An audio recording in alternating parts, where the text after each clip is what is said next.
क्या आप भी सोचते हैं कि पैसा टिकता क्यों नहीं? आप मेहनत तो करते हैं, लेकिन महीने के अंत में आपकी जेब खाली क्यों होती है? आज हम जानेंगे कि अमीर बनने का असली रहस्य क्या है और पैसा टिकाने के लिए कौन सी रणनीतियां अपनाई जानी चाहिए। इस वीडियो को अंत तक देखें, क्योंकि ये आपकी सोच और जीवन बदल सकती है। भगवान बुद्ध एक दिन अपने शिष्यों के साथ एक गांव में पहुंचे। प्रवचन के बाद एक युवक उनके पास आया और बोला, भगवान, मैं दिन रात मेहनत करता हूँ, लेकिन मेरा पैसा कभी नहीं टिकता। हर महीने की शुरुआत में जो कमाता हूँ वह महीने के अंत तक खत्म हो जाता है। कृपया मुझे बताएं कि मेरे साथ ऐसा क्यों हो रहा है। बुद्ध मुस्कुराए और बोले, तुम्हारी समस्या केवल मेहनत की नहीं, धन की समझ की है। इसे समझने के लिए मैं तुम्हें एक छोटी कहानी सुनाता हूँ। एक गांव में अर्जुन नाम का एक किसान था। उसने अपनी मेहनत से 3 थैले भरकर धन कमाया। वह अपने गांव का सबसे मेहनती व्यक्ति था, लेकिन फिर भी वह गरीब ही रहा। अर्जुन ने पहला थैला रोजमर्रा के खर्चों पर खर्च किया। उसने कई चीजें खरीदी जो जरूरी नहीं थी। यह थैला हमें बताता है कि फालतू खर्च क्यों पैसा खत्म कर देता है। अगर तुम अपनी जरूरतों और इच्छाओं में फर्क नहीं करोगे तो पैसा कभी नहीं टिकेगा।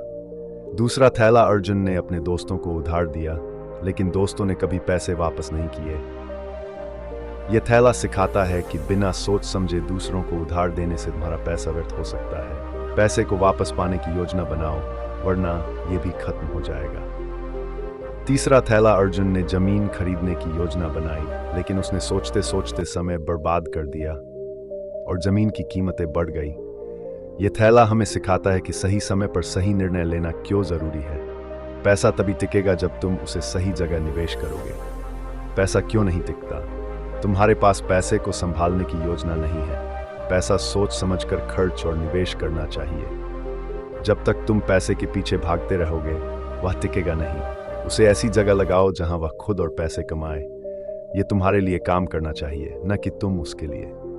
जो लोग पैसे को लेकर जोखिम उठाने से डरते हैं, वे कभी धनवान नहीं बनते। लेकिन जोखिम उठाने से पहले ज्ञान प्राप्त करो। अमीर लोग इसलिए अमीर हैं क्योंकि उन्होंने ऐसा सिस्टम बनाया है जो बिना उनकी मौजूदगी के काम करता है। तुम्हें भी अपने पैसे को प्रबंधित करने का ऐसा तरीका ढूंढना होगा। युवक का सवाल। युवक ने बुद्ध से पूछा, तो भगवान, मुझे क्या करना चाहिए? बुद्ध ने कहा, अपनी सोच बदलो। जो कुछ भी कमाते हो उसमें से एक हिस्सा बचाओ और उसे सही जगह निवेश करो। अपनी जरूरत और इच्छा में फर्क समझो, और सबसे बड़ी बात, धन को केवल साधन समझो, उद्देश्य नहीं। युवक ने बुद्ध के चरणों में प्रणाम किया और उनकी शिक्षाओं को अपनाने का वचन दिया। पैसा क्यों नहीं टिकता? क्योंकि हम इसे संभालना नहीं जानते। सही सोच, समझदारी से खर्च और सही निवेश ही हमें इस समस्या से निकाल सकता है। याद रखो, पैसा तुम्हारा सेवक है, इसे अपने मालिक की तरह मत देखो।